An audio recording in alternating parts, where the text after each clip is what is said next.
Despite the success of a couple of projects here and there, it definitely feels like the first prolonged down period for the MCU. I don't think all the extra programming available associated with the MCU on Disney Plus has been all that additive. If anything, it's exposed a lot of problems with the MCU, specifically in Phase 4. We do know that most of Phase 4 was kind of in production or finishing up production during the pandemic shutdown, which obviously caused a lot of restrictions. We know a lot of the movies had to be kind of reconfigured, reshaped about what they were actually going to be able to do. I think for the most part, we can all agree that the shows on Disney Plus themselves, even without the pandemic, were probably going to be an enormous mistake. It doesn't feel very additive.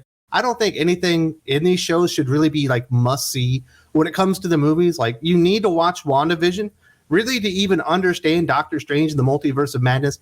It probably shouldn't work that way. The shows have lower production values. The pacing isn't all that good. They just can't do what they can in the movies. So really the movies should contain like the big overarching narrative. And quite frankly, they're creating far too many shows people just aren't really all that interested in, killing the momentum of the MCU itself. And I imagine that's also affecting the box office. We also know right now that Disney is not doing all that well financially. There's going to be big layoffs, hiring freezes.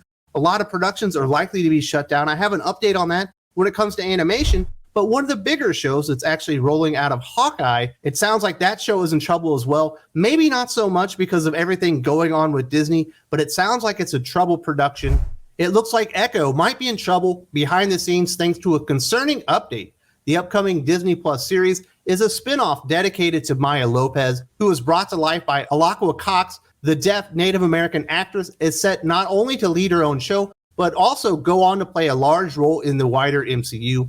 Echo was set to debut sometime next summer. Marvel Studios even brought the entire cast out on stage at D23 Fan Expo to promote the series while also showing audiences in attendance some of the first footage. Now, it seems like there might be something bad happening behind the scenes. I don't know why they're making this show to begin with. Sure, that character is tied into Daredevil, Kingpin, and some other major characters that are certainly going to play a big part in the MCU moving forward. But when you watch Hawkeye, and there are several things that are actually pretty good about that show, in my opinion, most notably being Haley Steinfeld's portrayal of Kate Bishop Hawkeye. She was able to take a character that really doesn't work in comic books and really make it work on screen. Like, it felt like a pretty good team up there. But when you watch the show, every time Echo shows up, like, the show dies until the character goes away because the actress herself, and I'm sure she's a really nice person and all, has no screen presence whatsoever. Like, there's no gravitas, there's no charisma coming out of the character. And whenever they were on screen, you're just waiting for them to leave. I don't know what Marvel Studios, Kevin Feige, were thinking, that this character should be really important. Hire the actors, see how they portray the character in Hawkeye and go, yeah, let's do a big show about that. Like, I don't think it was ever going to work. It sounds like the production isn't going all that well either. Marvel Studios and Kevin Feige certainly went out of their way to try to get a really authentic portrayal of Echo. They went and hired a Native American actress that actually is deaf, like the character in the comic books, but I don't know if they found the right actress. In fact, I'm quite certain that they didn't. It's probably good news that this isn't going all that well. Perhaps Kevin Feige can take a lesson from David Zaslav and just cut something that just isn't going to work, because there's far too much mediocre programming coming out of the MCU these days, specifically on Disney Plus.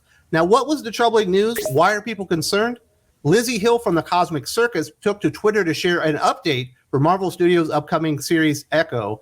I've been hearing things lately from previously reliable sources that make me very concerned about Echo.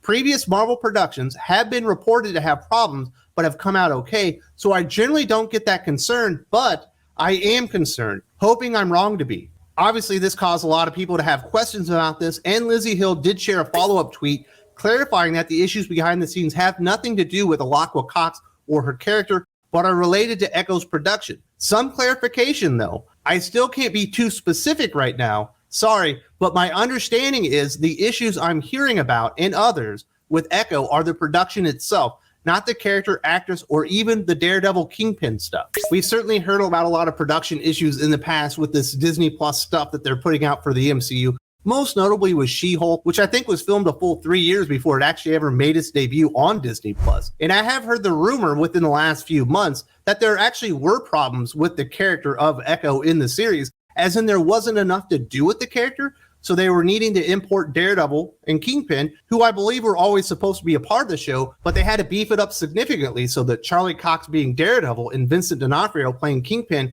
could kind of carry the show, because it sounds like the actress probably wasn't carrying her weight, which really isn't surprising, and you can't blame her for that, because we already saw that she wasn't going to be able to do that, like in the Hawkeye show as well. Yet they still went on with this, and now apparently they're having new production issues. I imagine having to rewrite large portions of the show that was already planned to beef up the roles for Daredevil and Kingpin are adding to that stress. Marvel Studios and Kevin Feige really need to start prioritizing quality over quantity, which certainly hasn't been the case at all in Phase 4. We've gotten more MCU content in Phase 4 than we ever have before, but we've gotten less good quality in Phase 4, despite having hours upon hours upon hours of more content to actually consume. As I mentioned earlier, there are a lot of problems right now with Disney. They're having to do a lot of firings. They're going to have to close some things down, and it sounds like Marvel Studios animation is likely to take a big hit. If you're excited for stuff like Spider-Man sophomore year or X-Men 97, you might be disappointed about this, because they might not have a future in the MCU or on Disney+.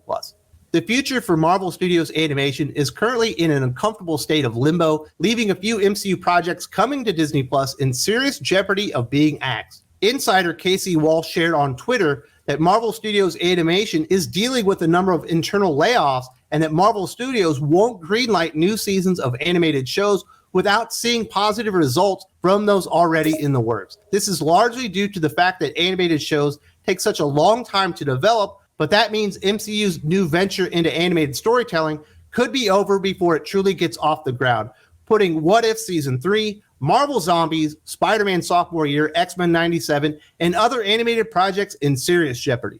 If you're a big fan of animation and its future within the MCU, it sounds like it's probably not in a good state right now. Like I mentioned earlier, Bob Chapek and the rest of the leadership behind Disney and Marvel Studios are going to have to make some serious cuts, because they are losing money hand over fist, specifically because of Disney Plus and the cost of the production, the cost of acquiring new customers, and keeping the new streaming platform filled with new content while they're competing with Netflix, Amazon Prime, and other services out there, HBO Max and stuff like that. Me personally, I do have kids, and I do like to watch the animated stuff that has to do with Marvel with them, but I don't need it to be associated with the MCU. Like X-Men 97, Spider-Man Sophomore Year, What If Season 3. I mean, these all feel like things that you could probably lose if you're needing to cut costs at this point. So it doesn't surprise me that they're going there, but they're definitely having more problems right now with the MCU than they've ever had. We haven't seen a lot of projects that Kevin Feige and Marvel Studios have announced in the past that really didn't come to fruition. It felt like everything was really well planned out, but at this point, there might be so much stuff that they can't keep it in order. And we're going to finally start seeing some things fall off the docket as far as what they have planned, what they're actually going to be able to execute. And that doesn't even mention the fact that the MCU is basically broken right now in Phase 4. People are just kind of walking away in droves right now because it's not delivering what people have expected in the past. A lot of people have said, well, it's the pandemic. You know, the productions were interrupted, they were changed and all that kind of stuff.